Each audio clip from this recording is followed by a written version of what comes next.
السلام ورحمۃ اللہ وبرکاتہ۔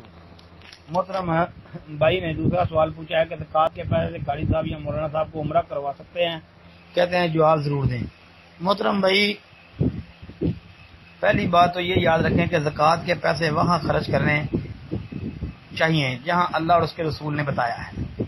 اللہ پاک نے زکوٰۃ کے 8 مصارف بیان فرمائے ہیں، یعنی مصرف زکوٰۃ جو 8 ہیں، ان میں سے جہاں آپ مناسب سمجھتے ہیں وہاں زکوٰۃ کا مال خرچ کر دیں۔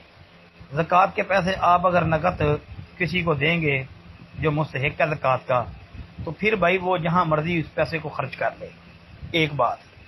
دوسری بات کہ آج تک لوگوں نے یہی مسئلہ پوچھا ہے، جس طرح یہ بھائی نے یہ سوال کیا ہے۔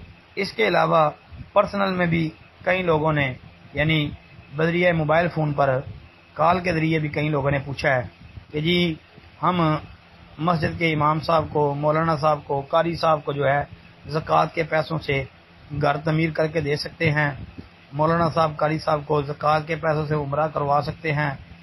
ایک صاحب کا فون آیا کہ جی زکوٰۃ کے پیسوں سے حج کروایا جا سکتا ہے مولانا صاحب کو، امام مسجد کو۔ محترم بھائی، زکوٰۃ کے پیسے جو ہیں وہ لگا کر تو مولانا صاحب یا امام صاحب یا قاری صاحب کو عمرے کروانا کہ جی احسان کا احسان ہو جائے اور زکوٰۃ بھی ادا ہو جائے، یعنی یہ لوگ کہتے ہیں جی ایک تیر سے 2 شکار ہو جائے۔ لیکن آج تک یقین کرے کبھی کسی نے یہ نہیں پوچھا اور یہ نہیں کبھی کہا کہ مولانا صاحب یا مسجد کے امام صاحب جو ہیں، قاری صاحب ہیں، جی ان کو اپنے پاک مال سے عمرہ کروا دیں، اپنے پاک مال سے حج کروا دیں، اپنے پاک مال سے اس کی جو جائز ضرورت ہے اس کو پورا کر دے۔ یہ کبھی کسی نے نہیں کہا۔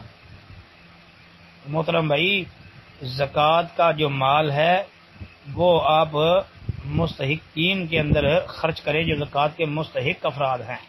اگر مولانا صاحب بھی مستحق ہیں تو ان پر بھی خرچ کر سکتے ہیں، لیکن یہ ہے کہ یہ بھی ہمت کرنی چاہیے، اپنا پاک مال، اپنی محنت کی کمائی جو ہے، یعنی وہ زکوٰۃ والی نہیں، زکوٰۃ بھی آپ محنت کی کمائی سے ہی نکالتے ہیں، لیکن زکوٰۃ کے پیسے نہیں، زکوٰۃ کے پیسوں کے علاوہ اپنے پاکیزہ مال میں سے کبھی ہمت کر کے کسی امام مسجد کو، کسی قاری صاحب کو عمرہ کروائیں۔ یہ بڑا سعادت والا کام ہے، یہ کام ویسے نہیں کرنا چاہیے، صرف زکوٰۃ کے پیسوں سے یہ کام نہیں کرنا چاہیے جی، بندہ کے زکوٰۃ کے پیسے بھی ادا ہو جائے، کام بھی ہو جائے۔ السلام علیکم ورحمۃ اللہ۔